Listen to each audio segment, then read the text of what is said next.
On this Monday night, the investigation into letters tainted with a toxin.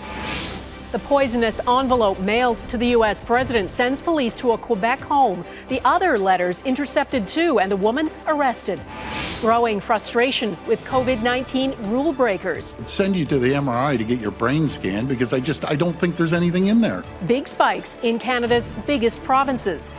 A lucky stick. Another pandemic election. The next province going to the polls and why it's a political gamble. And the Emmys were full of Schitt's Creek. What is your favorite season? Awards. The Canadian sitcom making history.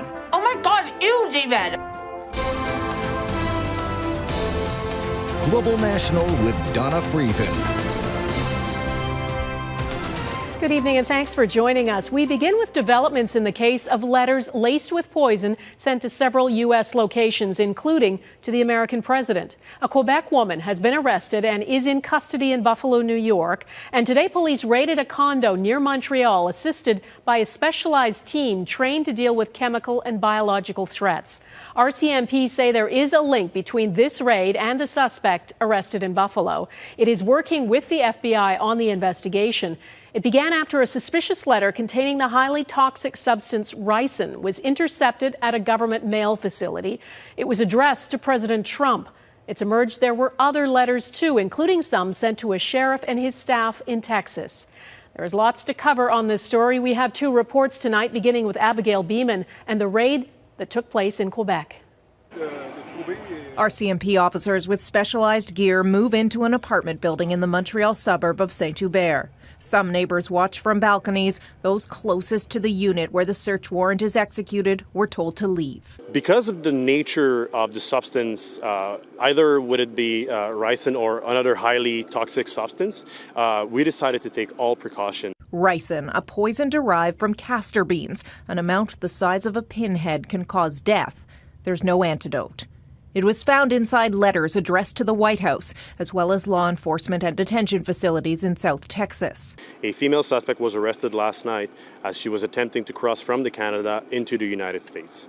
Sources say she had a gun. RCMP are assisting the FBI and say that suspect is linked to this Quebec apartment, but aren't saying much more.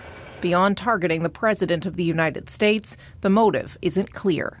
The biggest thing for me in terms of next steps for this case will be in terms of what the RCMP tell us about whether or not there are ongoing investigations in Canada. So basically what this means is whether or not there are other individuals they suspect to be involved. As of now, the only suspect named in this case is in custody, awaiting a court appearance in Buffalo, New York, Tuesday. It's not clear what charges she faces. Abigail Bimman, Global News, Ottawa. Our Ottawa Bureau Chief Mercedes Stephenson has been working her sources. Mercedes, the RCMP are leading the investigation here in Canada. What have you learned? Well, Donna, we now have the name of the suspect who is accused of having sent these ricin-laced letters to the United States, including the White House. Her name is Pascale Ferrier. She was, as you just heard, picked up trying to enter the United States, sources say, with a gun. Pascale Ferrier, again, the woman who sent these letters according to law enforcement and intelligence sources. Now, in terms of what we know about the investigation at this point, we do know it is ongoing, and it's being taken very seriously by Canadian authorities. We saw part of that manifest today with who was actually on the ground to carry out the search in that apartment building. Normally, this would just be the police. But today, the military showed up. And not just anyone in the military, Donna, a highly specialized and very secretive unit from the Canadian Special Operations Command. They're known as CJIRU, the Canadian Joint Incident Response Group. And not only are they highly trained and deadly operators, they're also experts in nuclear, biological, and chemical devices. The fact that they were there today is the first time we've seen them operate publicly in Canada, and it goes to tell you just how concerned authorities were about what they might find inside that apartment. And Mercedes, we know there was more than one letter. Do we know if investigators are looking for multiple people? Donna, there are certainly people who investigators would like to speak to. In particular, one source with direct knowledge of the investigation tells me there is a male that police are interested in speaking to. It's not entirely clear what the relationship is there or why. But one of the standard things that investigations look at this point is, did somebody have help? Did they act alone? How did she learn how to refine ricin and make it successfully without killing herself or somebody else? And where did the money and motive come from? Some of this might be revealed in the court documents tomorrow, so we're certainly anxiously awaiting that. But in the meantime, I can tell you that a source says there have been cell phone intercepts and there have been conversation intercepts that have led the police to be interested in about 13 people who may be connected in some way. They're looking into that. And Donna, I'm also told that the amount of ricin in that envelope was not small, it was substantial. And that's what's led to some of this concern. All right, Mercedes Stephenson, thanks. Now to COVID-19. After weeks of rising case numbers in some regions of Canada, today there was another spike. Multiple provinces are reporting the highest number of daily new cases in months. There are 128 cases reported in BC, 137 cases in Alberta. In Ontario, 425 people tested positive. That's the biggest one-day jump since early June. And in Quebec, the daily case number is even higher, 586 positive tests today. Quebec's top doctor says he now believes that province is at the beginning of a second wave, and he's pleading with people to do everything possible in the next couple of weeks to reverse it. Mike Armstrong reports. Police forces across Quebec fanned out over the weekend, hitting more than 2,200 bars and restaurants. Well, they don't appear to have had much trouble finding people breaking COVID-19 safety protocols. They handed out about 1,500 warnings and 90 tickets. The offenses, things like not keeping a registry of patrons or people drinking while standing. The province is considering another police operation next weekend. The public health director says Monday's numbers, close to 600 new cases, show what's being done so far isn't working. We haven't lost control, but there is a very preoccupating situation.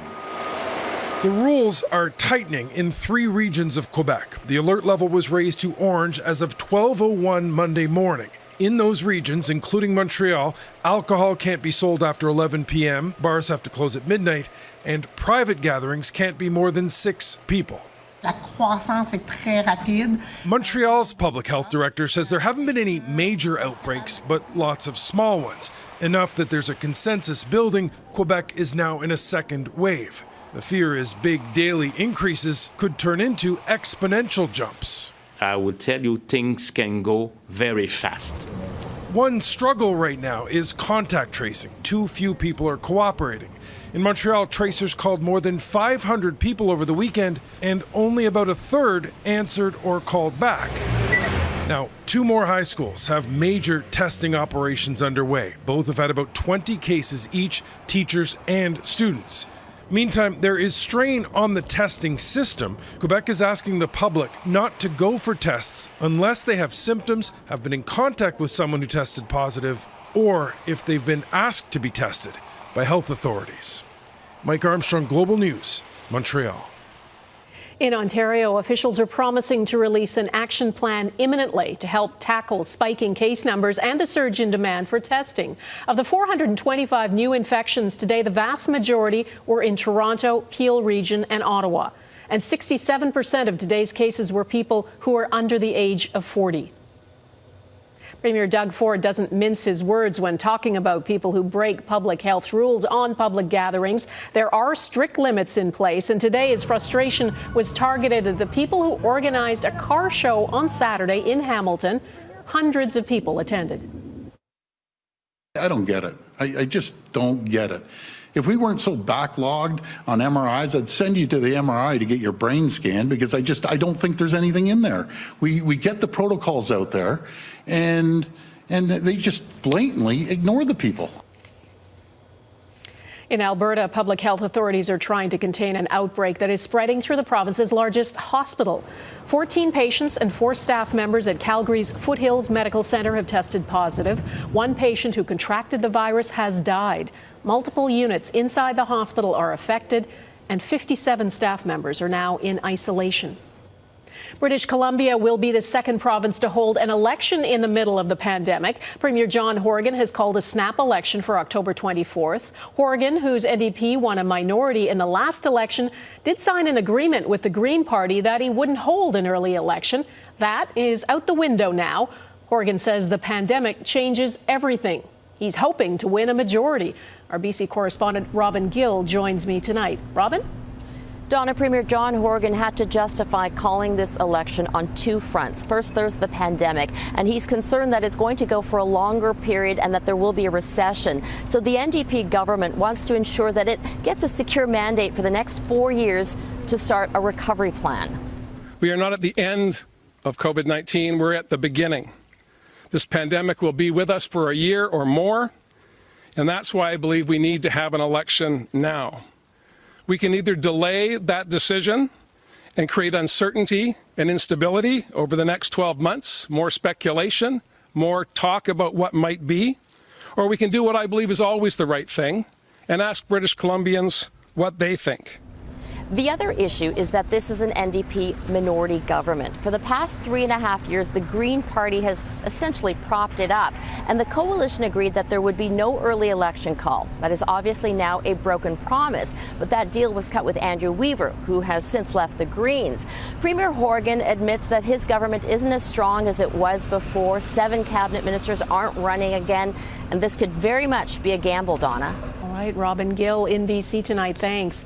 Atlantic Canada is bracing for some severe weather as Hurricane Teddy closes in. Advisories have been issued for almost all of mainland Nova Scotia, as well as Cape Breton, PEI, and parts of Newfoundland and Labrador. The Category 1 hurricane is expected to transition to an intense post-tropical storm as it approaches. Forecasters say heavy rain and pounding surf will begin on Tuesday night. It's expected to make landfall Wednesday morning. A looming showdown at the U.S. Supreme Court. Coming up, the battle brewing to replace Ruth Bader Ginsburg. Plus, mission accomplished, how Canada's Indigenous communities crushed the COVID-19 curve. And Were you picked up by the South Korean secret police on New Year's? I'm looking. A little Canadian show's big wins at the Emmys.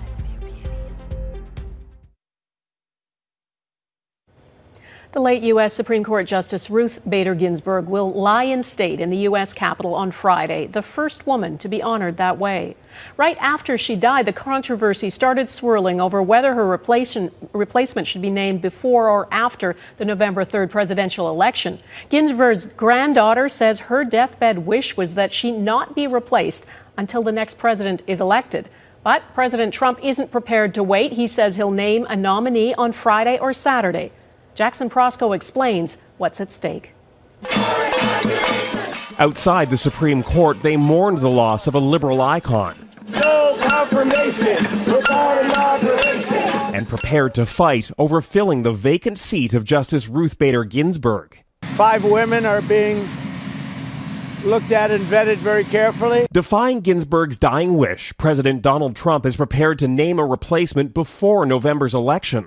Well, I'd much rather have a vote before the election because there's a lot of work to be done. It's likely to be a woman, all but certainly a staunch conservative. Someone like Amy Coney Barrett, a pro-life judge with a traditional view of the Constitution. Ginsburg's polar opposite. For generations, we will see a solidly conservative court on issues of social justice. The stakes couldn't be higher, with the court soon to weigh in on everything from abortion to Obamacare, perhaps even the election. Trump and Senate Republicans still have to explain why they should make a lifetime appointment just 43 days before the election. I expect everyone in the Supreme Court thinks that that would be a mistake. The precedents have suggested in the past that Americans should wait to find out what's going to happen in the election. 4 years ago, that was standard Republican thinking. I am grateful beyond words. The party blocked Barack Obama from filling a vacant seat 9 months before the 2016 election. There is a long tradition that you don't do this in an election year. That was then, this is now. So the president was elected to do this, and the Senate was elected to confirm this nomination. At least 2 Republican senators are uncomfortable with the potential hypocrisy and say they'll oppose a vote. 2 more and any nomination would be in jeopardy. While Americans wait for Trump to name a nominee, Ginsburg will lie in repose outside the U.S. Supreme Court. so that the public can honor her legacy and reflect on the future of the institution. Donna. All right, Jackson in Washington, thanks. The U.S. Justice Department has designated 3 cities as what it calls anarchist jurisdictions: New York City, Portland, and Seattle. The Office of the Attorney General claims that cities have permitted violence and destruction of property to persist and have refused to undertake reasonable measures to counteract criminal activities. President Trump issued a memo earlier this month directing the DOJ to identify jurisdictions that, in its view, were not enforcing the law appropriately. Those cities could lose their federal funding. The mayors of New York, Portland, and Seattle blasted back at Trump today, calling it political and unconstitutional and accusing the president of playing cheap political games. Still ahead, how Canada's Indigenous communities are staying ahead of the pandemic.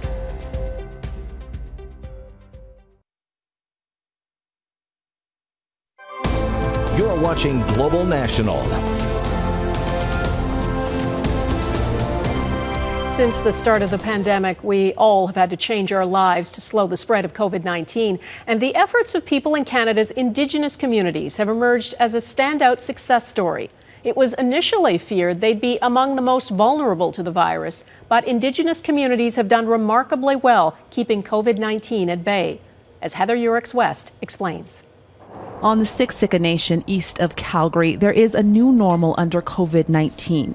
Members are screened, tested, and educated about the virus with their specific needs in mind. With Siksika, we might have 10 or so in a household. So because of the dynamics, that's why we kind of test more. That's why we contact trace more people. More than 5,000 tests have been done in the community of just 4,000 people. There was an outbreak over the summer, but cases were kept to a minimum, just 31, and no deaths, thanks in part to the nation's extensive emergency plan. Trailers that were built for the 2013 floods as temporary neighborhoods for the flood affected Siksika Nation members. We renovated 19 of them in a way that if a family needed to be isolated. The leadership on this reserve knew that if COVID-19 was able to take hold, the consequences could be devastating.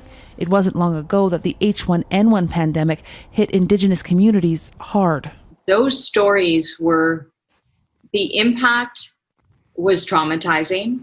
We had communities in northern Manitoba that were not having supplies sent, they were having body bags sent.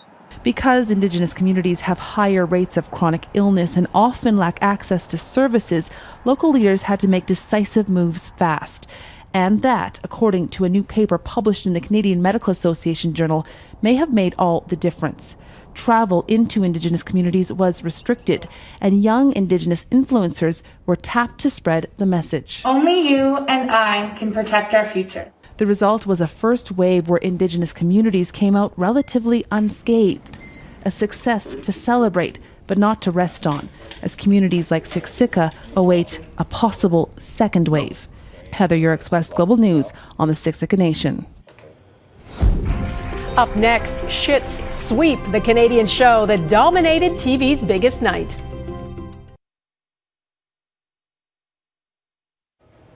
What started as a little Canadian show made history last night. Schitt's Creek won Emmy Awards in all 7 of the categories it was nominated in.